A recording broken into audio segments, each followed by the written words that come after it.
नमस्कार, मैं हूँ पार्थ और आज मैं आपको लेकर आया हूँ गंगईकोंडचोलपुरम।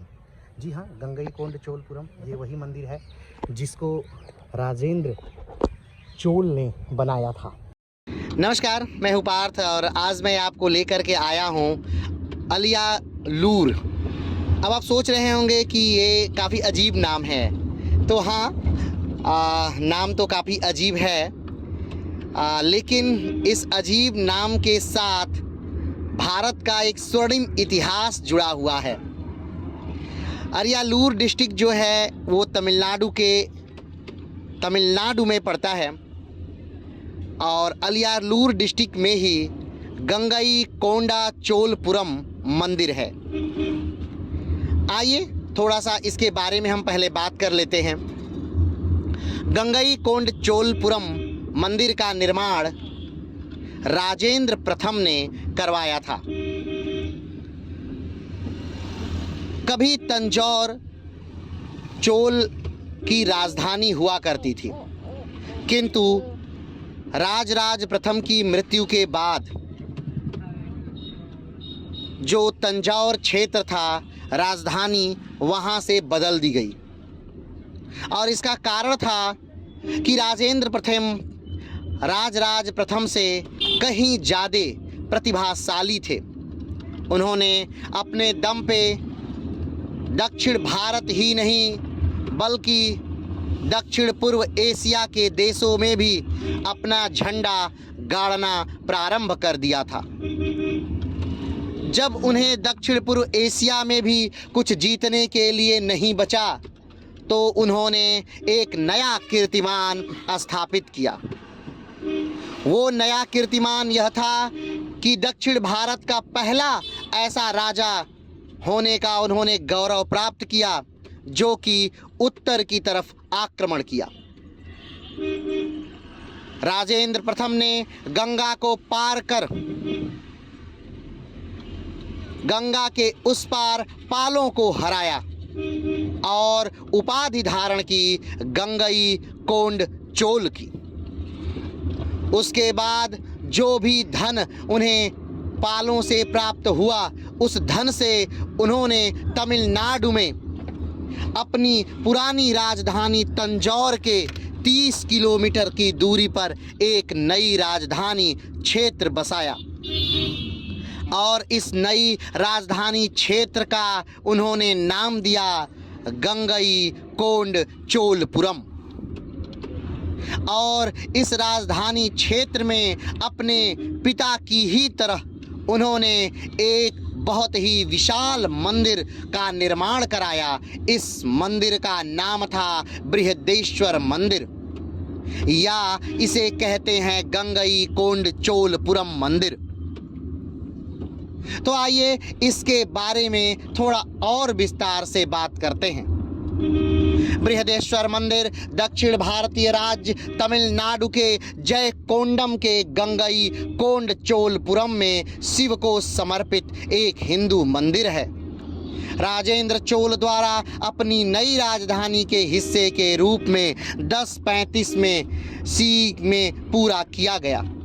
यह चोल राजवंश युग का मंदिर डिजाइन के समान है और इसका नाम इसी तरह है जैसा कि पुराने 11वीं शताब्दी में बृहदेश्वर मंदिर तंजावुर में दक्षिण पश्चिम में लगभग 70 किलोमीटर दूर है।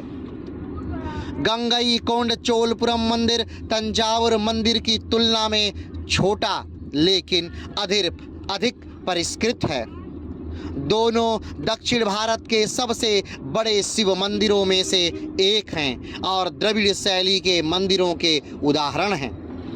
मंदिरों को ग्रंथों में गंगईकोंडचोलपुरम मंदिर या गंगईकोंडचोलपुरेश्वरम मंदिर के रूप में जाना जाता है।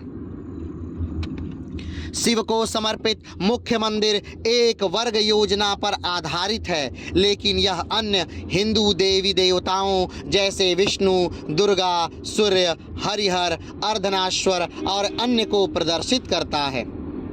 यह सूर्योदय के लिए खुलता है और इसके अभयारण्य साथ ही साथ मंडप पूर्व पश्चिम अक्ष पर संरेखित होते हैं। मुख्य मंदिर के अलावा मंदिर परिसर में कई छोटे बड़े गोपुरम और अन्य स्मारक हैं, जिनमें से कुछ बाद की शताब्दियों में आंशिक रूप से बर्बाद या बहाल हो गए हैं। यह मंदिर अपनी कांस्य मूर्तियों, दीवारों पर कलाकृति, नंदी के चित्रण और इसके टावर के पैमाने के लिए प्रसिद्ध है। राजेंद्र प्रथम द्वारा निर्मित होने के लिए इसकी उल्लेखनीयता के साथ साथ मंदिर अपने कई शिलालेखों के लिए भी उल्लेखनीय है, हालांकि उनमें से कोई भी उसका नहीं है। इस मंदिर को छोड़कर गंगाकोंड चोलपुरम का पुराना शहर लगभग 900 से 1215 तक एक शक्तिशाली एशियाई साम्राज्य की राजधानी या 3 शताब्दी से अधिक अपने अन्य प्रमुख चोल युग के हिंदू मंदिरों के साथ पूरी तरह से नष्ट हो गया है, जिससे एक उजाड़ जगह बच गई है। गंगाकोंड चोलपुरम मंदिर एक सक्रिय मंदिर बना हुआ है। 4 दैनिक अनुष्ठान और कई वार्षिक त्योहार वहां आयोजित किए जाते हैं, जिनमें से तमिल महीने के दौरान शिवरात्रि, एपासी के दौरान एपासी, पुनमासी और मरमाजी के दौरान तिरुवंदिय दिसंबर जनवरी सबसे प्रमुख हैं। यह तमिलनाडु में सबसे अधिक देखे जाने वाले पर्यटक आकर्षकों में से एक है। भारतीय पुरातत्व सर्वेक्षण मंदिर को एक संरक्षित विरासत स्मारक के रूप में प्रशासित करता है। यूनेस्को ने 2004 में तंजावुर में बृहदेश्वर मंदिर और दारासुरम में ऐरावतेश्वर मंदिर के साथ इसे विश्व धरोहर स्थल घोषित किया। इन्हें सामूहिक रूप से ग्रेट लिविंग चोल मंदिर कहा जाता है। अगर हम बात करें कि गंगईकोंड चोलपुरम मंदिर आप घूमने के लिए कब आ सकते हैं, तो इसके लिए सबसे सही मौसम अक्टूबर, नवंबर, दिसंबर, जनवरी है। इस मौसम में आप बड़े आराम से यहाँ आकर घूम सकते हैं, क्योंकि इस मौसम में यहाँ न ठंड है न ज़्यादा गर्मी है।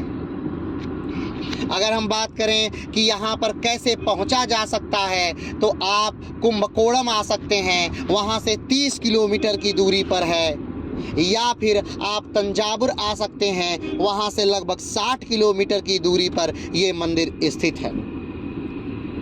तो जब भी आप तमिलनाडु आइए तो इन 3 मंदिरों को घूमना ना भूलिए, क्योंकि ये तीनों मंदिर एक साथ ही